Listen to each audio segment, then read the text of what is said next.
Start the recording, no? Okay, I'll start over. Hari Om everyone. Today we will be covering verses 26 to 30th of the 9th chapter. Om Sadashiva-Samarambham Shankaracharya-Madhyamam Asmadacharya-Paryantam Vande Guru Paramparam.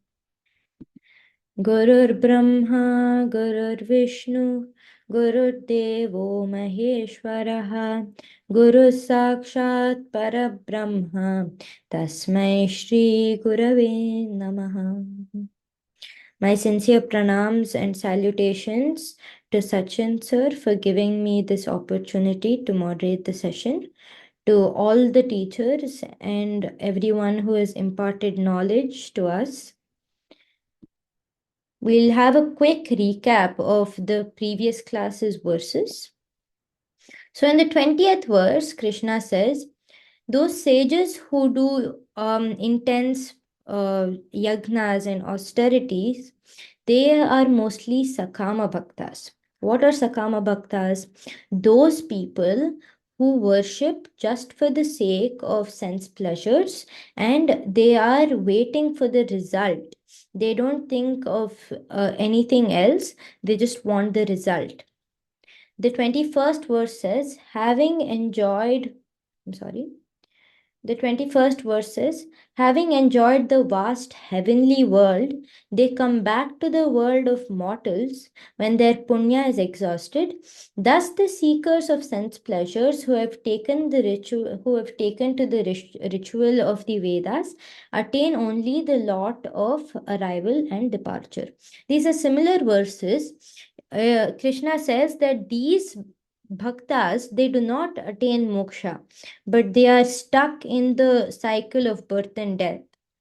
These seekers of sense pleasures, they having not realized the Supreme Lord, they fail to attain him. The 22nd verse says, those people who see me as non-different from them offer worship by dwelling on me. I take care of yoga and kshema of those ever steadfast ones. Non-different from me. This is the teaching that Advaita teaches us, the principles that Advaita teaches, Jivatma Paramatma Aikyam. So people who realize that the individual and the Supreme Self are one and the same, I will take care of their yoga and kshema. As Sarika ma'am mentioned, yoga kshema vahamyaham, that is the tagline of LIC. It literally means your welfare is our responsibility. So Krishna says, I will take care of all of that. You need not worry about all of that to those devotees. O Arjuna, even those who are devotees of other finite gods and who worship them with faith are worshipping me alone unknowingly. We'll take the famous example of gold and the gold jewelries. So you wear gold earrings, gold necklaces, gold anklets. The initial stage of that is gold. It is all made up of gold. We can take another example. India is such a diverse country. There is Christianity, Muslim, Hindus, Sikhs, Jains, Buddhists, etc. But you even if you worship Jesus, Allah, Krishna, Rama, anyone, the teaching that they teach are one and the same. So unknowingly, you are worshipping him alone. The 24th verse says, indeed, I am the enjoyer and the Lord of all yagnas, but they do not know me in reality, therefore they fall. Krishna is the Bhokta. He is the receiver of all actions. He is the Lord of all the yagnas. But they do not know me in reality. We all know this world. In today's world, the youth nowadays, most of them influenced by the West culture, we tend to forget our roots and I don't know for what reason. Either they feel embarrassed or ashamed, but they don't, give much focus to our culture or our roots. So they tend to fall, and they, because they don't realize this higher I, the supreme self, they will fall and not attain moksha, which is self security and purity, liberation. The 25th verse says, worshippers of gods, devatas, reach the gods, worshippers of the ancestors, pitrus, reach the ancestors. Worshippers of bhutas reach the bhutas, and my worshippers reach me. There is a saying, I'm not sure how it goes. I think it's you what you sow is what you reap. So if you sow a bad seed, you will get the similar result. You will get a dry tree with no leaves. Whereas if you sow a good seed, a good quality seed, you will get a good harvest. So similarly, whatever you worship, you will attain. Whatever you sow, you will reap. We can take another example of parents and the children. Now, if the parent does something good, the child will also look up to them and do the same thing. But if the parent does something bad, the child also end up doing the same thing and having not a very good future. So with this, let's come to today's verses. We'll start with Swastik. Thank you, Aditi. First, I'd like everyone to chant after me. Patram pushpam phalam toyam.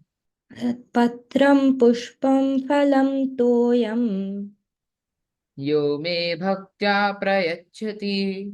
yo me bhaktya prayachati Tadaham bhaktyupahratam. tadaham bhaktyapahritam.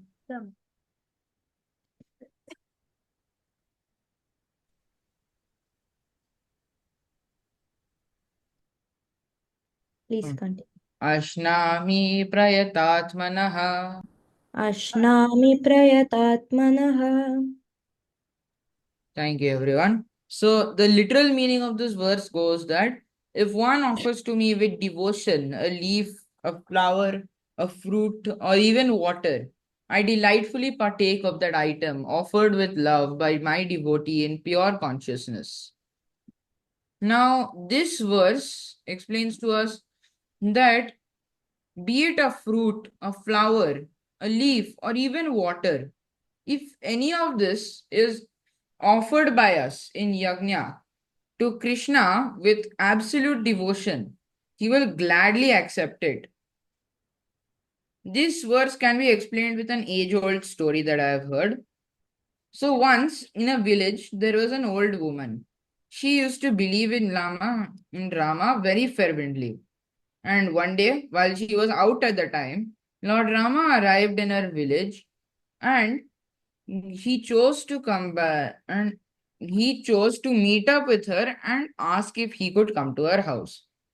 Considering this a stroke of luck, she invites him back to her house and goes to check if she can find any good food that she can give, as she had just been out plucking bananas for her lunch and dinner.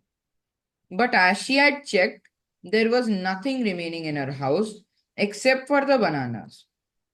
Now, obviously, she was scared. She could not just give this to our Lord Rama.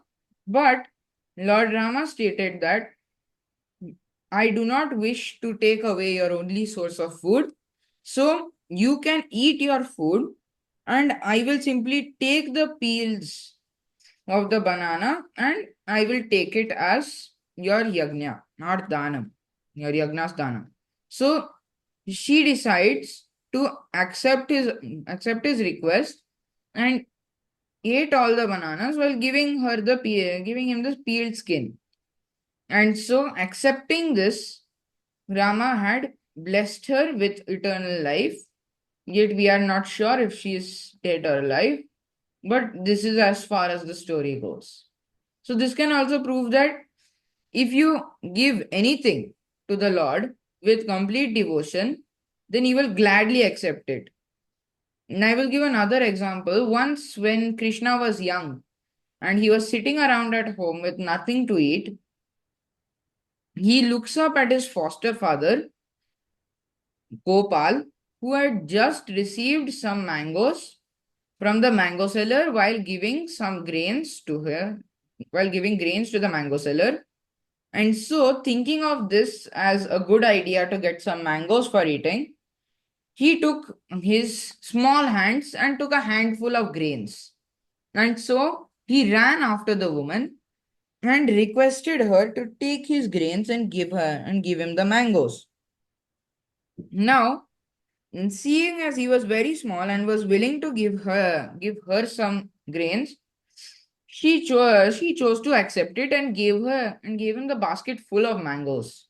Seeing this, Krishna was pleased and gave and made the entire grains, which were originally given by his foster father Gopal, turn into gold and jewelries.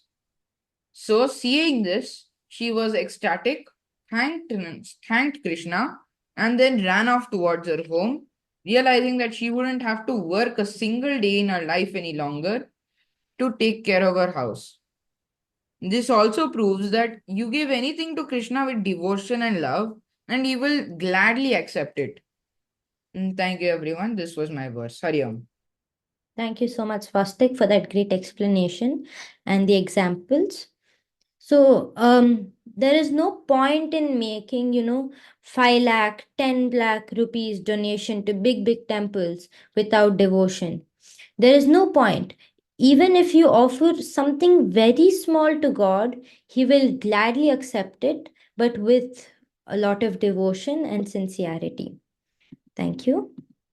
We'll move on to the next verse by Moksha 27.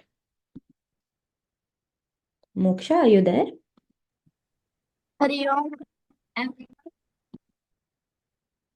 Go ahead, Moksha.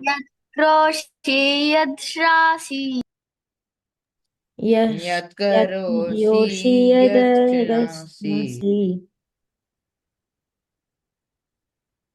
yajjuhoshi dadasi Yat yajjuhoshi yoshi dadasi dadasi yat yat pasyasi konteya yat yat pasyasi pasyasi kaunteyya kaunteya. tat kuru shav madparnam Tat kuru tat kuruscha madarpanam. The short meaning of this verse is, O Arjuna, whatever you do, whatever you eat, whatever you offer as oblation, whatever you give in charity, whatever austerity you undertake, dedicate that as an offering to me. In this verse, Lord Krishna says that all the actions should also be offered to Him. Whatever social duties one may be engaged in, whatever vegetarian food one may be eating, whatever non alcoholic beverage one may be drinking, whatever Vedic rites one may perform, whatever vows and austerities one may observe, should all be offered mentally to Supreme Lord. Hari Om everyone. Thank you, Moksha, for that great explanation. So, we must remember that God is within ourselves. So, whatever you eat, it is going to yourself. Whatever action you do, be it the best, be it a big donation or be it the greatest punya or even a crime, you're doing it to yourself. So we must all be very mindful and we must always keep in mind that God is within ourselves. And whenever we are doing something wrong, you are hurting God. Therefore, you're hurting yourself. we'll go to the next verse. We have verse 9.28. Sharav, please. Hari Om everyone. I would request you to repeat after me.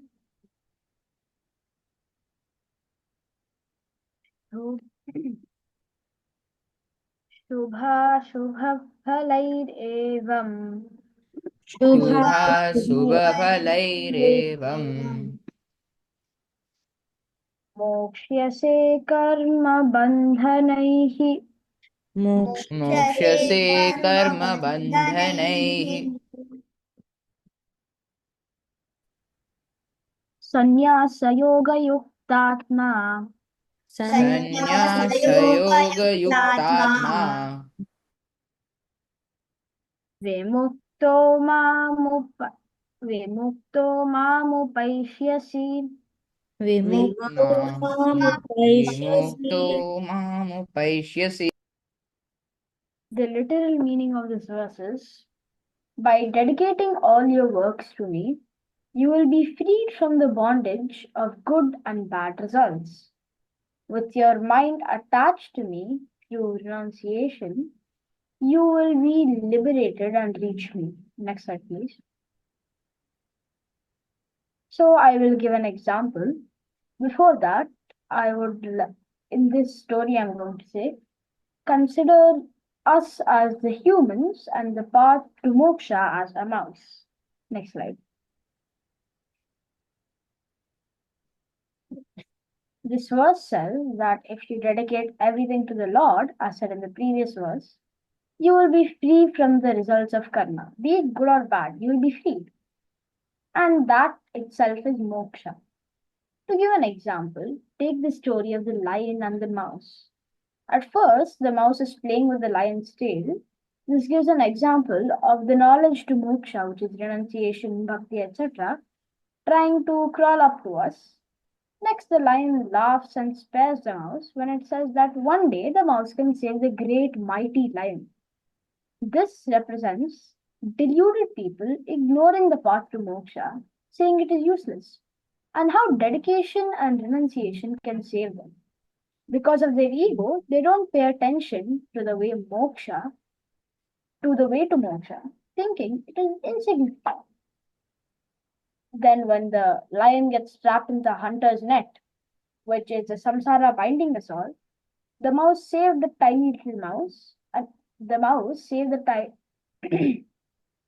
tiny little mouse. It saved the great mighty lion.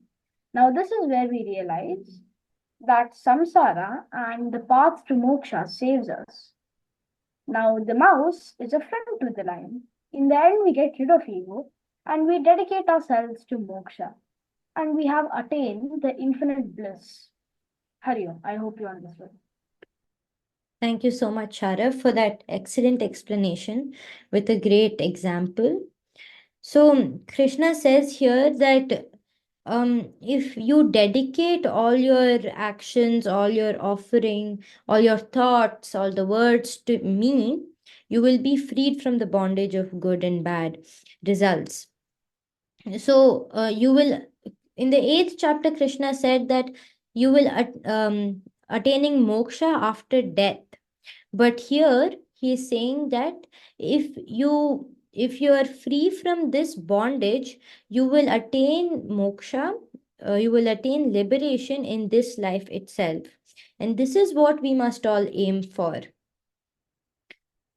Okay, so verse 2.9, I'm sorry, 29, I request everyone to chant after me.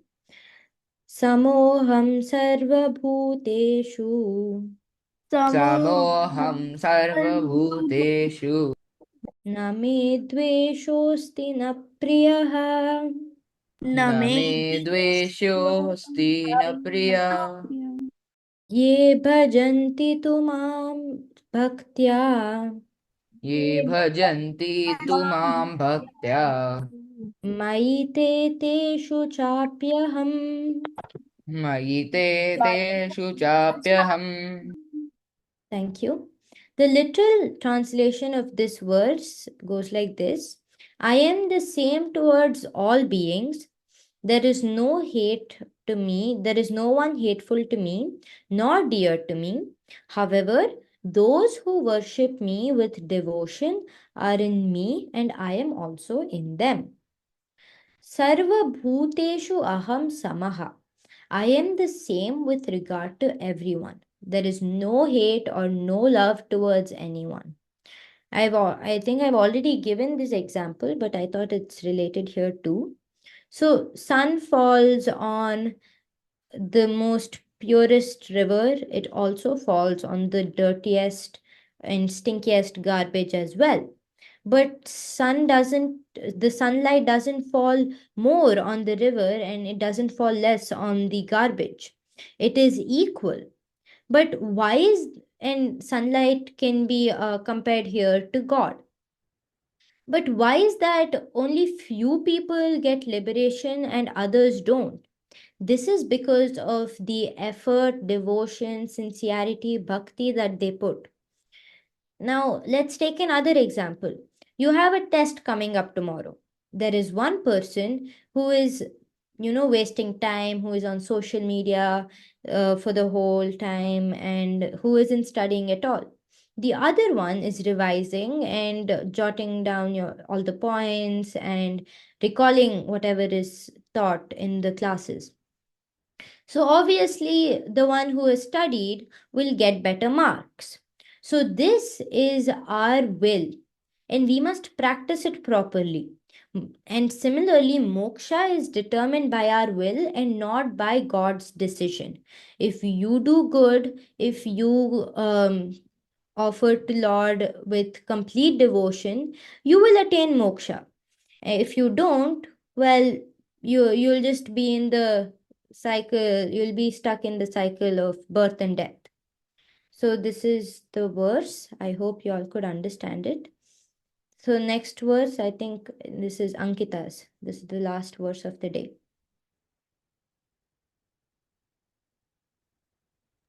Hari Om. Yeah, go ahead.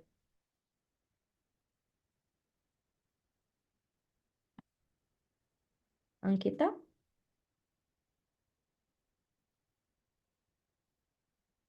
Ankita, you're on mute if you cannot Yes, yes, speak. yes. अपि चेत् सुदुराचारो अपि चेत् सुदुराचारो Duracharo. भजते मामनन्यभाक् Bhajate भजते मामनन्यभाक् साधुरेव समन्तव्य साधुरेव समन्तव्य समज्ञवसितो हि सा सम्यग्ययासवसितो हि सा. The literal meaning of this verse is, and not only that, there may be some people who have got disadvantages because of their very birth, because of their parentage, because of their location, etc. There can be people with inherent disadvantages, but even those disadvantages, people can practice bhakti and attain liberation. I think you're muted, Ankita. Next line, please. This verse explains the power of worshipping of God with devotion. Devotion to the Supreme Lord is so powerful that it can reform even the most fallen. Here, Lord Krishna declares that even if the sinners begin worshipping God exclusively, they should no longer be designated as sinners. They have made a pure resolve and should thus be considered righteous due to their spiritual intention. Here, we can take example of Valmiki, who attained sainthood by chanting the syllables of God's name in reverse order. Thank you, Hari Om. Thank you, Ankita, for that nice explanation. So, all of these verses are very similar. God is saying that, Krishna is saying that if you worship me with complete devotion and sincerity, you will attain moksha and will be free from all this worldly disturbances. So, even if the biggest priest in the world is worshipping Lord with devotion, he will also attain liberation. And even if a criminal who is in jail, he is chanting Lord's name, he with devotion, he will also indeed attain devotion, liberation. So anyone who worships Lord with devotion will is considered a saint. That is what Krishna is saying here. So we have come to the end of today's class. We'll chant the Shanti mantra. Om Purnamada Purnamidam Purnat Purnamudachyate Purnasya Purnamadaya Purnamevavashishyate. Om Shanti Shanti Shanti. Hari Om.